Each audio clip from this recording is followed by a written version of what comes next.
એટલી કલા કરવા માટે અને હવે એવી ને એવી અમારી બીજી જોડીની જમાવટ ઝીણી ને જાડી ઈ પેલા ભેટ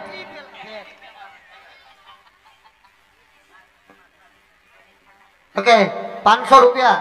શાંતિલાલ છગનભાઈ ના શાંતિલાલ કાનજીભાઈ ઘેડિયા જો કે બટુભાઈ મણ બે મણ નો ફેર ઈ કઈ ફેર નો કે એટલો તો હોય એટલો તો ફેર મારે રીત છે પહેલેથી હું ચા હમણાં પીધો ને ચા ઘડીએ ઘડીએ માંગુ ઈ હું સમજુ છું ઘડીક થાય કે ચા લ્યો બોલો હા બોલો ઘેરે કેમ અટાણે પીતા હોય 500 રૂપિયા શાંતિલાલ કાનજીભાઈ ઘેડિયા 500 રૂપિયા અર્જનભાઈ મેસુરભાઈ ઘેડિયા 500 રૂપિયા ભરતભાઈ કાનજીભાઈ ઘેડિયા 251 રૂપિયા અમૃતલાલ રણછોડભાઈ દેવરિયા વેરાવળ 500 રૂપિયા મુરજીભાઈ નારણભાઈ ઢોકિયા પોરબંદર 500 રૂપિયા મનસુખભાઈ મોહનભાઈ પાણખાણિયા 251 રૂપિયા વલ્લભભાઈ મોહનભાઈ દુધાત્રા 251 રૂપિયા હિતેશભાઈ રણજીતભાઈ જાદવ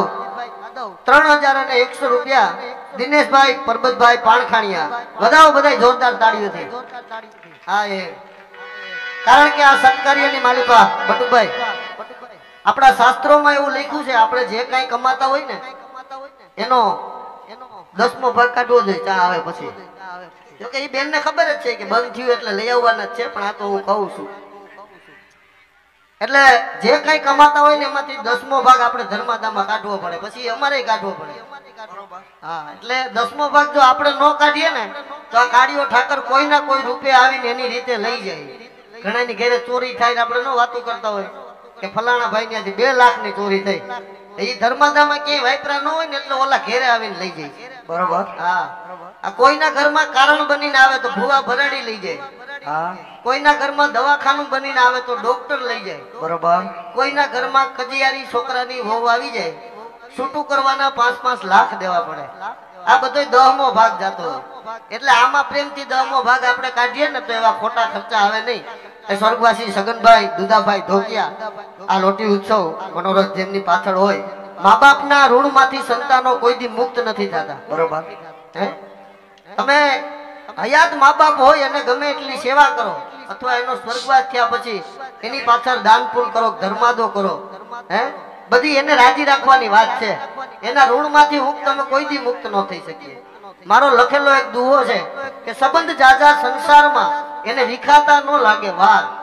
સંબંધ જાજા સંસારમાં એને વિખાતા ન લાગે વાર પણ મૂકે નહીં કોઈ દી માવતર કાળ આવે તોય કેતના કદાચ હામો કાળ આવે અનુભવ હોય ને તો મા બાપના મનમાં ચિંતા એના સંતાનોની જ હોય કે મારા દીકરાઓનું શું મારી દીકરીઓનું શું ઈ માવતરના ઋણમાંથી હું તમે કોઈ દી મુક્ત ન થઈ શકીએ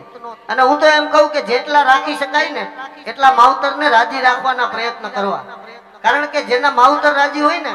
એની ઉપર અખિલ બ્રહ્માંડનો માલિક ને એની કુળદેવી કાયમને માટે રાજી હોય પછી એને ક્યાંય જવાની જરૂર ન પડે ભલામણ આપણા સંતોએ ભક્તોએ કવિઓએ ઘણું બધું લખ્યું છે કે ભૂલો ભલે બીજું બધું મા બાપ ને ભૂલશો નહીં અગણિત છે ઉપકાર એના એ વિસરશો નહીં એની એક કડી મને વધારે ગમે